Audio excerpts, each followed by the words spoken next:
Okay, so we hear this a lot. Now, some of the things that we have heard him say, we've heard it repetitively, so we didn't comment on it. I've never felt rushed. I don't care how many times the waiters come to the table. I'm gonna tell her. I would just politely say, "Hey, we're fine. We'll let you know when we're ready for the check." Simple, and they never come back till they know you're ready for it. Yeah, I'm not. I don't. Listen, if I go dining at a restaurant, I'm gonna sit my tail there and eat every crumb.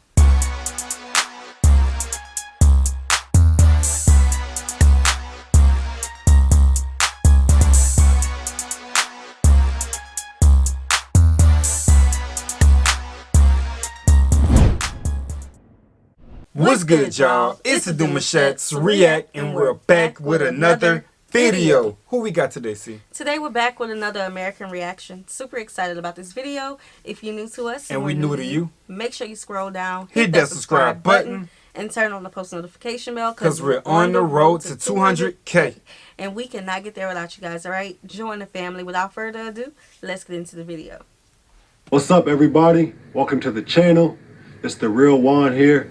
And if you're new to the channel, thank y'all for tapping into this video. So if you're not familiar with my channel, I'm Jawan. So I just give you an in-depth experience of what it's like being a professional athlete, playing overseas, provide lifestyle vlogs, and just different vibes in general. So if you're new, tap into the channel, hit the like button, comment, subscribe, do all that fun stuff. So the first reverse culture shock I would say that I experienced in the United States after living in Europe for the past 8 months is small talk or a different kind of greetings. So typically, if you live in the United States, small talk isn't really a big thing. You know, people are always on the move, always on go, trying to get to where they need to get to. Typically, you walk past somebody on the street, or if you're waiting to go inside of an elevator, these are how these conversations would go if you were in these scenarios. Hey, what's up? Nothing much. How about yourself? Oh, I'm doing well, thank you. And then they'll just keep it moving. That's literally how a conversation would go if you live in America. There's like not that much small talk that goes on. And it's actually funny because when I was living in Sweden, they would ask me, how come you guys don't prolong a conversation? Like, if I ask you, hey, how are you doing? I would expect you to tell me actually how you're doing and not just say, oh, I'm good. The second reverse culture shock that I realized once I came back to America is I'm gonna be flat out and say it. People are unapologetically rude out here. And by rude, I'm just saying like, yo, angry at the world, like, because they having a bad day, they got to shed their bad light on somebody else. Wait, here? I didn't really get a chance to experience it that much when I was in Europe, but I literally saw this the first 10 minutes when I landed back in the United States, from Sweden to Chicago, because that's the airport that I stopped at. Okay. 10 minutes into me being at the airport in Chicago, I'm getting acclimated to how the United States once was from my previous time out here before I left to go to Sweden. And there's people on the move. First of all, I forgot how on go people was. Like, there's so many people rushing at one time, and that kind of messed me up a little bit because life wasn't as fast paced as it is here compared to Europe. But, so I'm walking to my gate to try to get to where I have to get to, and people are bumping me, not saying nothing. And also too, I stopped to get something to eat because we were just on the flight for 8.5 hours. I'm going to get some food at the convenience store in that terminal, and people have an attitude with me because I'm trying to order something. Like, I'm over here trying to be cheerful and everything, but I put my food on the counter, cashier just looking at me like this. Bad day. Like, that's all. I'm like, damn, like, what I do to you? So if you're coming from Europe, you need to be prepared for that. Number 3. Okay, hold on. Wait a minute. Location is everything, and especially, I feel like if it was like a person who's our age or older, and they're a mature adult, they wouldn't necessarily have their attitude and put it on the customer. Yeah. Now, it's when you get the young people, and if they mad about something, they mad, okay? And they can't perform their job outside of that. That's those people. So it's all about location and age and maturity level. He probably walked in when the shift changed. They didn't want to be there. Or it didn't change yet. Or it didn't change yet, and it's just ready to get off. Some people just be exhausted. You know what I'm saying? After a long day, you become nonchalant. You don't want to be bothered with nobody. It's like, my clock, look, I'm about to clock out in a few. Y'all they need a different job. But they do have certain jobs service where you're required to show good hospitality. You know what I'm saying? You got to be happy. I don't care what time of the day it is. You've been there for 8 hours, still had that same energy when you walked in. Right. You know what I'm saying? So it's all about location. It's all about what restaurants you go to. They need a new job, though. Yeah. I don't like bad customer service. Ooh, I do not like it. I don't. I don't like it. Hustle culture. I'm not saying hustle culture is a good thing. I'm not saying hustle culture is a bad thing. Because people have to do what they have to do, depending on the circumstances. Hustle culture is rampant in the United States. Maybe because America is a capitalistic society, so people from America always have to be on the move. Maybe it's because they got bills to pay. Yeah. If you go to school, you have to pay for your tuition. If you have a crib, you live in by yourself, or if you have a roommate, or shoot, even if you live in with your folks, you might have to pay for rent, your utilities, bills. You gotta pay for food. And maybe I didn't see that in Sweden as much because the government, they provide more assistance for their citizens. Not just Sweden, but a lot of countries in Europe, they provide free healthcare for their citizens. They provide free education. So since those basic necessities are taken care of, they really don't have to worry about all the other expenses. So the fourth reverse culture shock that I realized... I gotta understand something though. A lot of people are wired like this.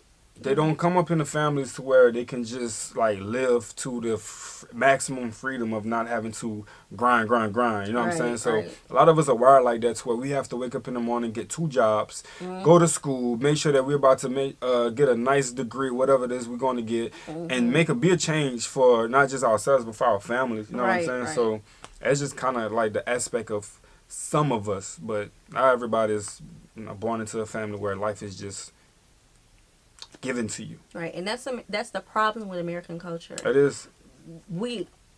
There's this misconception of you're 18, you can get out and be on your own. A lot of people turn 18 in high school, so you're kicking out children who don't know much about the world outside of just going to school. And that's a problem. That's a lot of loops, though. It's a lot of this conversation here has a lot of loops to it, you guys. It's not just that. It's a lot of stuff. Yeah, but that's one of it. But a lot of people are living paycheck to paycheck. Facts. That as well. Even people who are making 6-figure incomes, a lot of them, if they're working a job, they are living paycheck to paycheck. Because a lot of people live above their means. Yeah, I was just finna say that. They need to bunk it down a little. You need to bring it back down.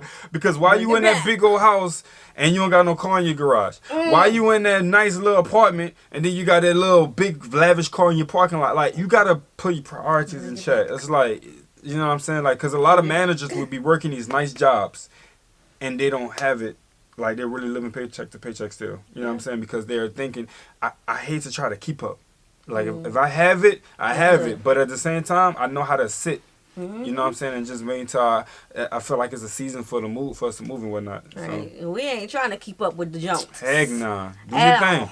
Cut up. Go ahead, baby. Do you, Go ahead. Guys, coming from Sweden to America is the accessibility. Oh, yeah. I'm going to just say this. The United States public transportation system has nothing on Europe.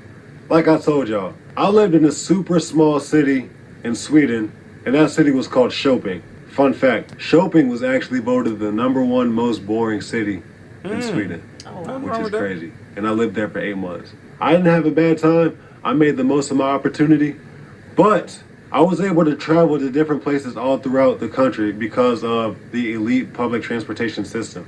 The trains are super high maintenance. You can literally get on a train to go to anywhere you want to get to in Europe. That doesn't have to cross a body of water. And the prices for that are extremely cheap. I used to take a train to go to Stockholm when I lived in Sweden. Stockholm is the biggest city in the entire country of Sweden. And it was an hour and a half away from Shopping, which is where I lived.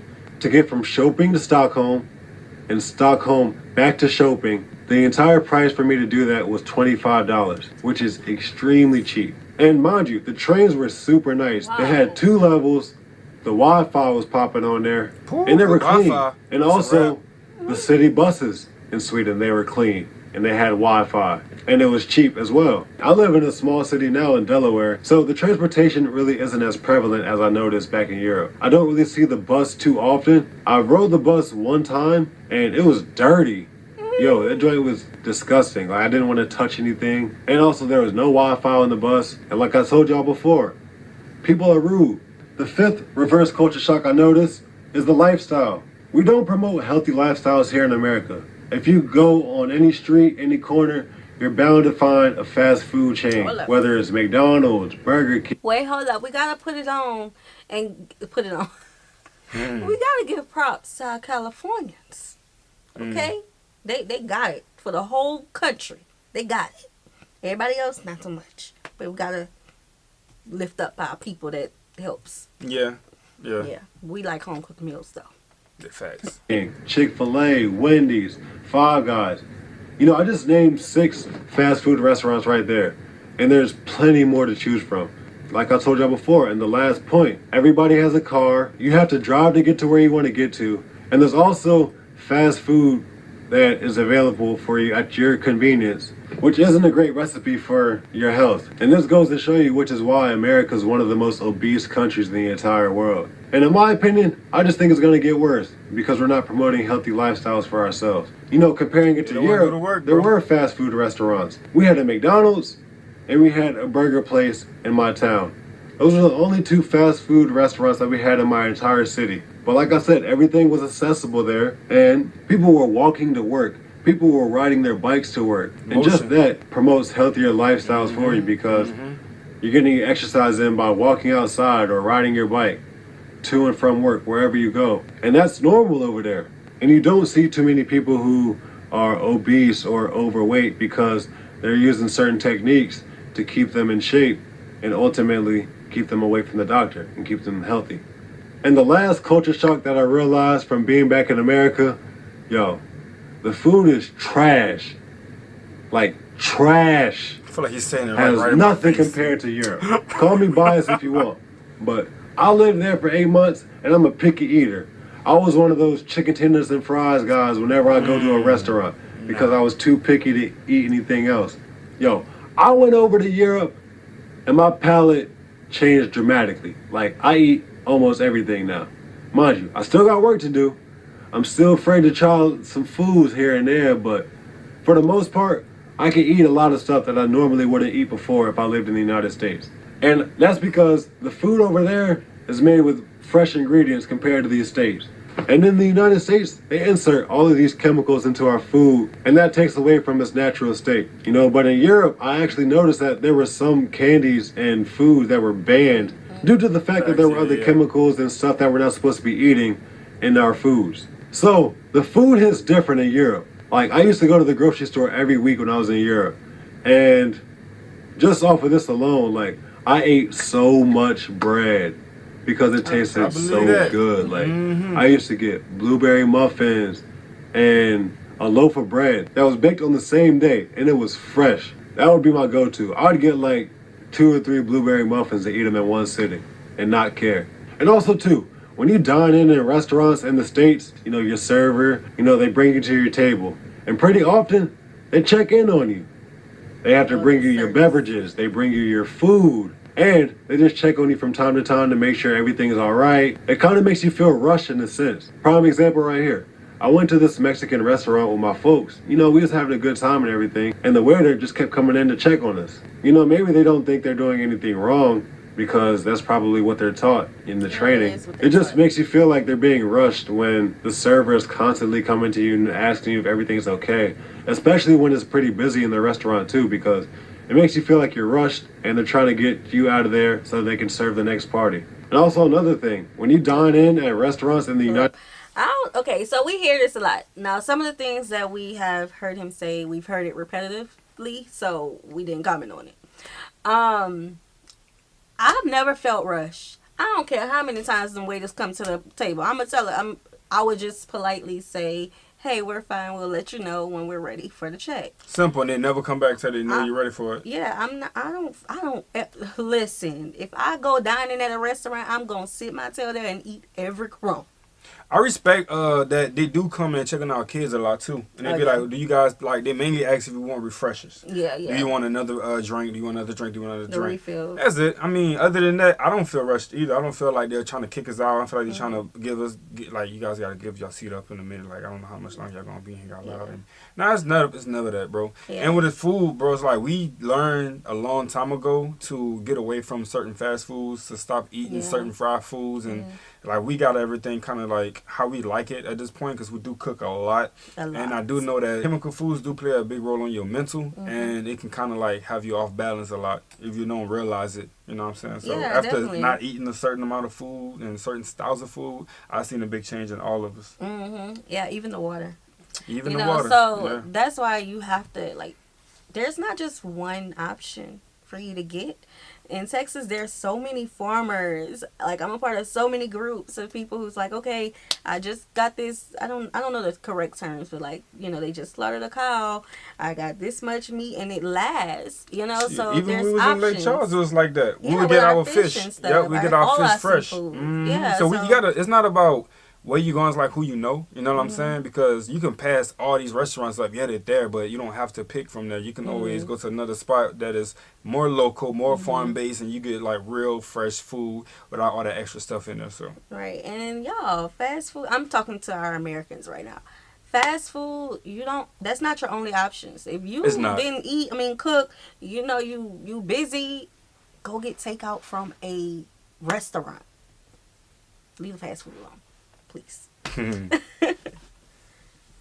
The States, a tip is not mandatory, but it's highly recommended. What I know in Sweden and probably some other countries as well, a tip is not required at all. Like, they're not even supposed to accept it. My first week when I was in Sweden, I went to a breakfast place called the Waffle Lounge. As soon as we finished eating, you know, we're getting ready to go, I put money on the table and I presume to walk out the door. The waiter flags me down, hands me my money back, and tells me that we don't accept tips.